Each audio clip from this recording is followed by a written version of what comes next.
আমাদের দেশে নীতি আদর্শ কোনো চর্চা হয় না, শুধু গবেষণা হয়। প্রয়োজন হল নীতি আদর্শ পরিবর্তন করা। যদি নীতি আদর্শ পরিবর্তন না করেন তাহলে অবস্থাটা কেমন হবে? একজনের নাম এ, একজনের নাম বি, একজনের নাম সি, তিনজনই চোর। ক্ষমতা আছে এ, সে কি করবে? হটাও এ বসাও বি, সে কি করবে? হটাও বি বসাও সি, সে কি করবে? আমরা খালেদা জিয়াকে, তারেককে দেশ থেকে এত টাকা বাণিজ্য হয়েছে, আওয়ামী লীগ আমরা একই দেখছি। যদি আবারও সেই বিএনপি কে ক্ষমতা আনার জন্য আমাদের দেশের শিক্ষিত সমাজ, নীতিবান সমাজ কথা বলে, তাহলে আমরা তাদেরকে কি বলতে পারি? আমাকে বলুন, আমরা কি বলতে পারি? 5ই আগস্টের পরে যারা হত্যা করলো, গুম করলো, খুন করলো, চুরি করলো, ডাকাতি করলো, যারা চাঁদাবাজি শুরু করলো, তাদেরকে যদি আবার কোন শিক্ষিত সমাজ, নীতিবান আদর্শবান মানুষ সাপোর্ট করে, তাকে আমি কি বলতে পারি? আমাকে বলুন তো, আমি কি বলতে পারি? আমি বিশ্বাস করি আমাদের সবচেয়ে বড় অভাব হলো নীতি আদর্শের। চরিত্রবান মানুষ নেই। কি এই চিন্তা কার মধ্যে আসে না? এখানে বিশাল একটা শুভঙ্করের ফাঁকি। আমরা যখনই দেশকে করতে যাই তখন একই সাথে সবার নাম উল্লেখ করি, কিন্তু এখানে যে 92% মুসলমানদের দেশ, এই মুসলমানদের চিন্তাটা যখন মাথা থেকে চলে যায়, তখন সবাইকে নিয়ে দেশ গড়ার চিন্তা করি। আর যখনই দেশ গড়ার চিন্তা করি তখন 92% মুসলমানদের নীতি ও আদর্শ চরিত্রের খেলাফ সমস্ত সংবিধান করা, আইন রচনা করার চেষ্টা করি। যেমন ধরে নেন ট্রান্সজেন্ডার, এটি মুসলমানরা মানে আমাদেরকে চাপিয়ে দেওয়া হয়েছে। এর জন্য আমি প্রধান উপদেষ্টার সাথে যখন সাক্ষাৎ করেছিলাম, আমি তাকে অনুরোধ করেছি পাশ্চাত্যদের কোন সংস্কৃতি যেন আমাদের উপর চাপিয়ে দেওয়া না হয়, চাপিয়ে দেওয়া না হয়। আজকে আমাদের গভর্নর, বর্তমান গভর্নর বললেন গোটা দুনিয়ার মধ্যে ব্যাংক লুটপাট করার এই ইতিহাস আর কেউ কোনোদিন দেখেনি। কিভাবে করছে? আমি সেদিন শুনলাম এক ব্যাংকের ডাইরেক্টর থেকে যে সালন কোম্পানি এক ব্যাংকের থেকে 200 কোটি টাকা ঋণ নিয়েছে, আর এক ব্যাংকে দিয়েছে, সেখান থেকে 500 কোটি টাকা ঋণ নিয়েছে। মানি কেন? সরকারের সামনে সবাই দেখছে, কেউ কিছু বলে নাই, কোন সাংবাদিক বলে নাই, কেউ কোনো কথা বলে নাই। সবাই ক্ষমতা পাগল, নীতি আদর্শ পাগল কেউ না। আমরা বিশ্বাস করি মাদার গাছ লাগিয়ে আমের আশা করা যায় না। চরিত্রহীন, ডাকাত, বদমাশ এবং নীতিভ্রষ্ট মানুষের মাধ্যমে এই দেশ চালালে কোনদিন দেশ শান্তি হবে না। আবার আন্দোলন করতে হবে, গোলটেবিল বৈঠক করতে হবে। স্পষ্ট কথা। আপনি ভাবতেছেন যে হিন্দুদের কি হবে ইসলাম আসলে? এখানে বিশাল একটা দর্শনের ভুল। হিন্দুরা চায় কি? শান্তি, মুক্তি, তাদের অধিকার। যদি ইসলাম কথা বলে, ইসলাম মানিটা কি? তার মানিটা কি?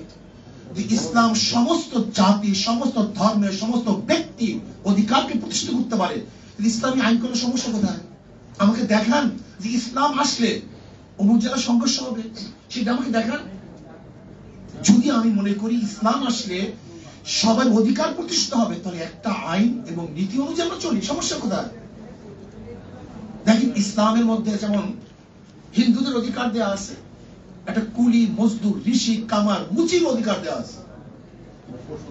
আপনি দেখেন পশুর অধিকার দেওয়া আছে। আমি স্পষ্ট ভাষায় বলতে চাই, বলার চেষ্টা করব, জানি না আমরা বিনয়ের মধ্যে করবো, কিন্তু ভিত্তিটা কি? আবু বকর সিদ্দিক রাদিয়াল্লাহু আনহু স্ত্রী তার ভাতার থেকে মোটামুটি কিছু কিছু জোগাতে জোগাতে কিছু টাকা জমা করছেন। এবার হাতে দিয়েছেন আবু বকর সিদ্দিক রাদিয়াল্লাহু তাআলার কাছে যে আপনি মিষ্টি কিনে নিয়ে আসেন। তো তুমি টাকা পেলা কোথায়? বলে আপনার যে ভাতা, সেই ভাতার থেকে কিছু কিছু আমি সংগ্রহ করি। বলে তা তখন অতিরিক্ত হয়ে গেছে, আমার ভাতা এত নেওয়া ঠিক না। সেটা মিষ্টি আনলেনই না, বরং সেই টাকাগুলি করে। আমাকে বলুন, যে বাংলাদেশ আমরা বলি গরিব রাষ্ট্র, সেই রাষ্ট্রের একজন আমলা, কর্মচারী যদি হাইফাই গাড়িতে চলে, তাহলে অবস্থাটা কি? আমাকে বলুন তো। ওরা তো চোর, ওরাই তো ডাকাত, ওদেরকে আমি সেই মানে নিয়ে আসছি। আপনি জানেন যশোরের বাংলুরের অবস্থা কেন? দেখেন, যশোরের ডিসির যে বাংলুরটা আছে, সেখানে কত একর জমি আছে জানেন আপনি? কত একর জমি দেখলেই মনে হয় যেন এটা হয়ে গেছি, পোশাক দেখলেই মনে হয় এটা হয়ে গেছি। পোশাক বাদ দেন, আল্লামা রুমি বলছিল আমি হাজারো পোশাক দেখেছি যার মধ্যে মানুষ নেই, আর হাজারো মানুষ দেখেছি যার মধ্যে পোশাক নেই। আমরা সম্পূর্ণ আর্টিফিশিয়াল হয়ে গেছি, আমাদের মূল লক্ষ্য উদ্দেশ্য থেকে অনেক দূরে চলে গেছে। আজকে বাজেটের বেশি চলে যায় কোথায় দেখেন তো? জনগণের কল্যাণে বেশি যায় না প্রশাসনকে পালার জন্য বেশি যায়? আমাকে দেখান আপনি। আজকে শিক্ষা খাতের বাজেট কোথায়? আজকে চিকিৎসা খাতের বাজেট কোথায়? আজকে অন্ন বস্ত্র বাসস্থানের বাজেট কোথায়? আর দেখেন আর্মিদের বাজেট কত। দেখুন আজকে প্রশাসন কোরগিরি করে জীবিকা নির্বাহ করে, সেটা চাকরিজীবী। কাজে আমরা জনগণ মালিক, সমস্ত রাষ্ট্রের যারা কর্মচারী তারা আমাদের গোলাম, আমাদের অধীনস্থ, আমাদের চাকর। কিন্তু তাদের ভাব দিয়েছি কি এখন জনগণ হয়ে গেছে গোলাম, আর যারা আমাদের কর্মচারী তারা হয়ে গেছে মালিক। এটা হবে কেন? এটা হতে পারে না। ওমর ইবনে খাত্তাব রাদিয়াল্লাহু আনহু ভাব বুঝ ছাড়ুন, জনগণের কল্যাণে চলে আসুন, আদর্শ এবং নীতি অনুযায়ী চলার চেষ্টা করুন। আমি বিশ্বাস করি নীতি ও আদর্শ অনুযায়ী যদি চলি, গোটা দুনিয়ার মধ্যে শ্রেষ্ঠ কান্ট্রি বাংলাদেশ। আমি এর চেয়ে ভালো কোনো কান্ট্রি দেখে বিদেশে বহু জায়গায় ঘোরাফেরা করেছি, যেখানে একটা গাছ বাংলাদেশের ছাত্ররা সবচেয়ে ভালো রেজাল্ট করে। এই ব্রেনকে মূল্যায়ন করি না, এদিকে গুরুত্ব দেই না, এদের নিয়ে ভাবি না। সবাই ক্ষমতা কেন্দ্রিক চিন্তা করি, দেশ কেন্দ্রিক কেউ চিন্তা করি না। আসুন আমরা সম্মিলিত ভাবে নীতি আদর্শ ভ্রষ্ট যারা বিগত দিনে চুরি করেছেন, ডাকাতি করেছেন, আওয়ামী লীগ জুলুম করছে, অত্যাচার করছে, আজকে যে জুলুম অত্যাচার করি তা আওয়ামী লীগের দোষটা কোথায়? আমি চাই না কোন আওয়ামী লীগ করার কারণে কাউকে চালিয়ে দেওয়া হোক, কারো অফিসকে ভেঙে চুরে তছনছ করা হোক, আওয়ামী লীগ করার কারণে তার মিল ইন্ডাস্ট্রিজকে চালিয়ে দেওয়া হোক। এটা আমি চাই না। আমি চাই যে অন্যায় করছে তার বিচার হোক, কিন্তু যে অন্যায় করে আওয়ামী লীগ করুক সে নিরাপরাধ, সে ভালো, তা আমরা মামলা দেবো কেন? আপনিও যখন ক্ষমতা পরিবর্তন হবে তা আপনার নামে তো মামলা দিবে। এই সংস্কৃতি চলবে কেন? আমরা চাই প্রাইম মিনিস্টার রাস্তায় হাঁটবে, কেউ কাউকে বলবে না। বিশ্বাস করে যা করবে, এর জন্য সে পরিবারের জন্য সেফটি আইন করা হয়েছে। এই সেফটি আইনটি আর দেখতে চাই না। আমরা চাই না কোন মন্ত্রী যাবে, কোন প্রাইম মিনিস্টার যাবে, তাদের জন্য রাস্তা এক সেকেন্ডের জন্য বন্ধ দেখতে চাই না। স্পেশালি একজন সাধারণ জনগণ যেইভাবে বরাদ্দ পাবে, সরকারি কর্মচারীরা তার চেয়ে কোনো বেশি বরাদ্দ পেতে পারবেন না। হযরত আবু বকর সিদ্দিক রাদিয়াল্লাহু আনহু খেলাফতে বসার পরে কাপড়ের গাঁঠি নিয়ে বাজারে যাইতেছিলেন। শোনেন, ইসলাম সম্পর্কে আমরা অনেকেই জানি না। ইসলামী ফুবি আমাদেরকে পাগল করে ফেলছে, আমাদের ব্রেনকে ধ্বংস করে ফেলছে। কাপড়ের গাঁঠি নিয়ে বাজারে যেতেছেন। ওমর ইবনে খাত্তাব রাদিয়াল্লাহু আনহু বললেন, ভাই আবু বকর কোথায় যান? বলে বাজারে যাই ব্যবসা করার জন্য। পেট চালাবো কিভাবে, খাবো কিভাবে? গোটা জাতির বোঝা আপনার কাঁধের উপরে, আর আপনি যখন ব্যবসা করেন রাষ্ট্রের থেকে নিয়েছিলেন, সমস্ত ভাত আবার ফেরত দিয়েছিলেন। আর আজকে রাষ্ট্রের সম্পত্তি কি মনে করি? আজকে বাতি জ্বালাই, গিয়া দেখেন বড় বড় অফিসারদের রুমের মধ্যে 24 ঘন্টা এসি চলতে থাকে।